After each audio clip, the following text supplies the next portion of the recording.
Сәлеметсіздер ме оқушылар? Бүгін қараша айының 23-ші жылдызы. Яғни бүгін біз сіздерменен сауат ашу сабағында 64-ші қоңырау, яғни кітаптың 61-ші бетіндегі қ дыбысымен танысамыз.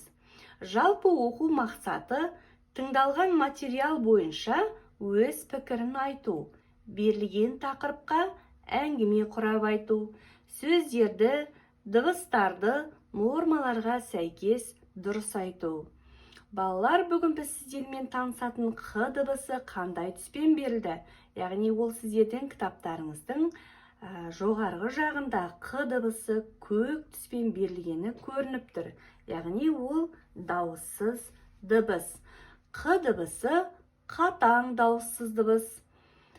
Енді біз қазір сіздермен қ дыбысынан басталатын бірнеше сөздерді айтатын боламыз. Осы кітабымыздың 61-ші бетіндегі қ дыбысының бірінші баспа түрін, содан кейін жазу үлгісін көріп тұрмыз, балалар. Міне, бұл баспа түрі, бұл жазу үлгісі. Енді осы жерде осы қ дыбысының жазу үлгісінің сол жағында тұрған жемісті қалай айтамыз? Яғни ол бұталы өсімдік қарақат деп аталады. Қарақат. Буынға бөлеміз. Неше буын? 3 буын. Демек, мұнда 3 дауысты дыбыс бар. Ал балалар, бүгінгі біздің танысып жатқан қ дыбысы сөздің қай буынында келіп тұр? Яғни бірінші буынында және басында келіп тұр, балалар, басында. Келесі, біз мына жерде қандай суретті көріп тұрмыз? Естеріңізге сала кетейін, балалар, біздің негізгі ортақ тақырыбымыз менің отбасым. Отбасында кімдер тұрады? Әрине, дұрыс айтасыздар, отбасында біздің ең жақын адамдарымыз тұрады. Осы суретте кімдер бейнеленді? Не істеп отыр? Қазір сіздермен бірге жұмыс жасайтын боламыз. Суретте біздің үйдің ең үлкені атамыз отыр. Және анамыз, және біздің үйдегі кішкентай бала. Яғни оған өздеріңіз бір атты таңдап қойсаңыздар болады. Мысалы, Айдос деп қояйық. Айдос атасы мен анасы мен дастархан басында ас ішіп отыр. Айдосқа атасы қасықты оң қолға ұстап, тамақты дұрыс ішуді айтып отыр. Ал асты кім дайындады? Асты анасы дайындады. Ата ол бізге ақылшы қария. Қарты бар үйдің қазынасы бар деген балалар. Міне, атамыз өзінің үлкендігін, ақылын айтып, Айдосқа көп нәрселер үйретіп жатыр. Суретке қарасаңыздар, керемет отбасы. Балалар, енді қазір бізде 61-ші беттегі баған түрінде жазылған сөздерді оқитын боламыз. Мұқият қараймыз. Барлықтарымыз сұқ саусақтарымызды баған түріндегі сөздерге қарап, буынға бөліп оқимыз. Қала, қала, қола, қола, асық, асық, қасық, қасық, мысық, мысық, тауық, тауық, қара, қара, қора, қора, қармақ, қармақ. Осы жерде балалар, қармақ деген сөзді сіздерге түсініксіздеу болса, мен түсініктеме беріп кетейін. Қармақпен біз не істейміз? Балық аулаймыз. Сылдырмақ, сылдырмақ. Яғни бұл кішкентай әлдилердің ойыншығы. Тамақ, тамақ, тымақ, тымақ.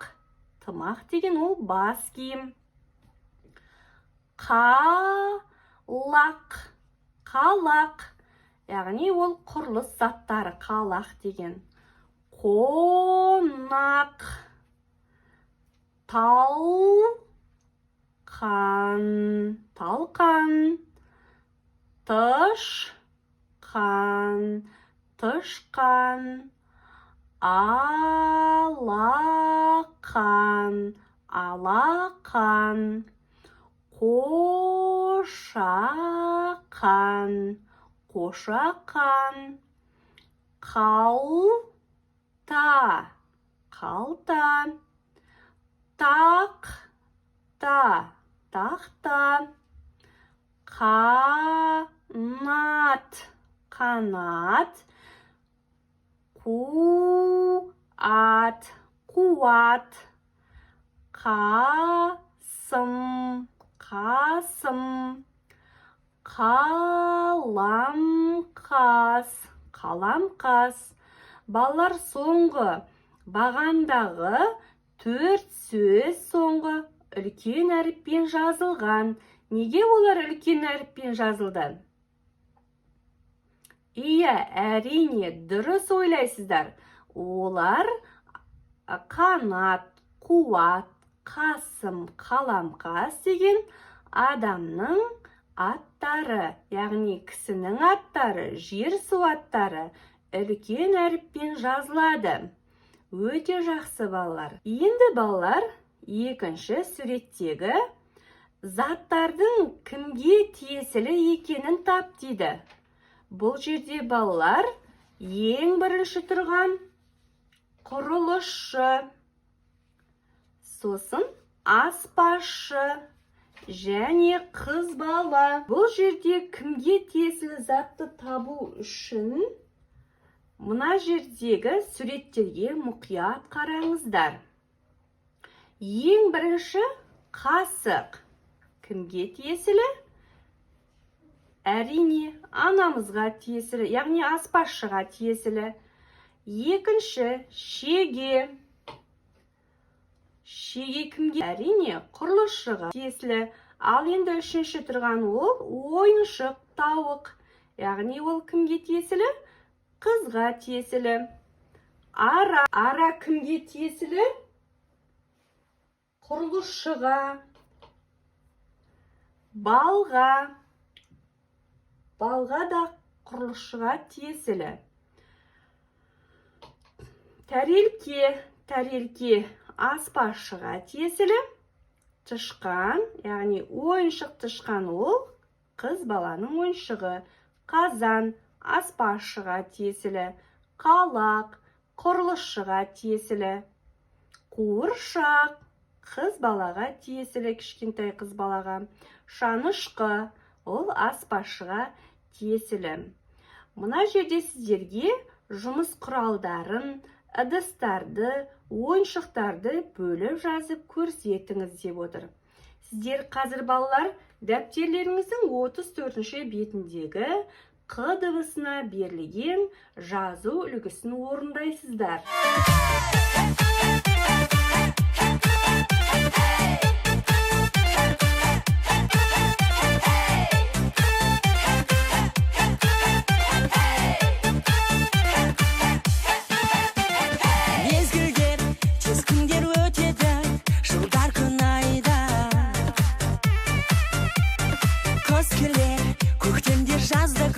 Ешқашан мұңайма,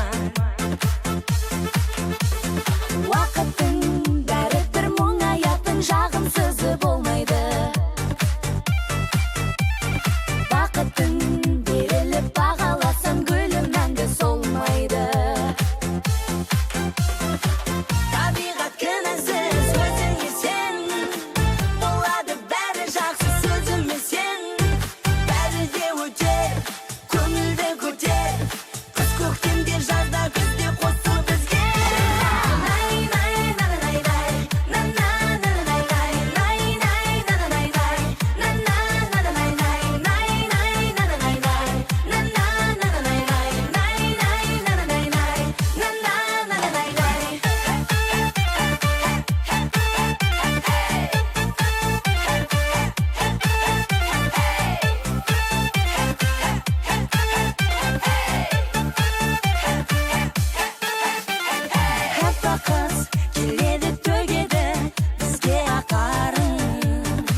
саған шырқап жүрек тәтті әнін. Күз келе бізге кел, табиғатқа шаба салма аппағым.